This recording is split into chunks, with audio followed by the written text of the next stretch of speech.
मजाले सुकिसकेको आँप जसमा पानी अब कति पनि छैन, हामीले छाम्दाखेरि थाहा हुन्छ। यो आँप यो अचार अब कहिले पनि बिग्रिँदैन।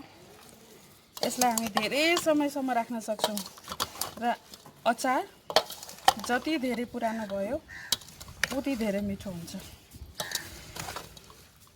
यो मलेर अचार मोल्ने काम सम्पन्न भइसकेको छ। लगभग सबैमा यसको मसला मिक्स भइसकेको छ। अब हामी यसलाई जारमा खन्याउँछौँ, जारमा राख्छौँ।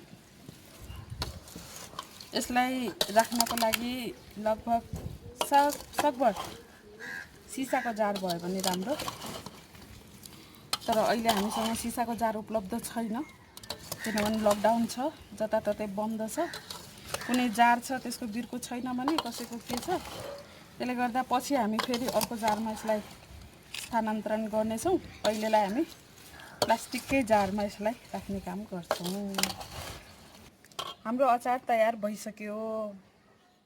हामी यसलाई प्लास्टिककै जारमै राख्छौँ किनभने अहिले हामीसँग सिसाको जार उपलब्ध छैन र प्लास्टिकको जारमा भन्दा सिसाको जारमा राख्नु उपयुक्त हुन्छ। यो लकडाउन खुलेपछि सिसाको जार पाएपछि यसलाई फेरि स्थानान्तरण गर्छु म। अब तपाईले देख्न सक्नुहुन्छ यो अचारको रङ कस्तो खाउँ खाउँ, जस्तो कि तपाईले देख्न सक्नुहुन्छ अब यो अचारको रङ।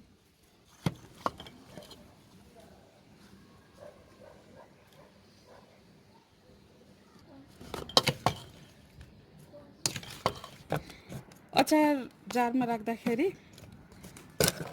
यसलाई खाजेर राख्नुपर्छ, किन यसमा खादिएन भने यसमा पसिना आउँछ, पसिनाले अचारलाई बिगार्छ।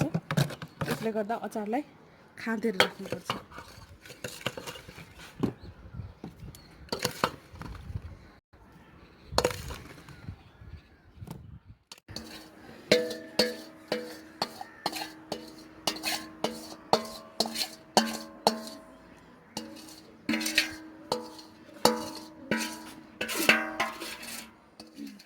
अचार तयार भयो।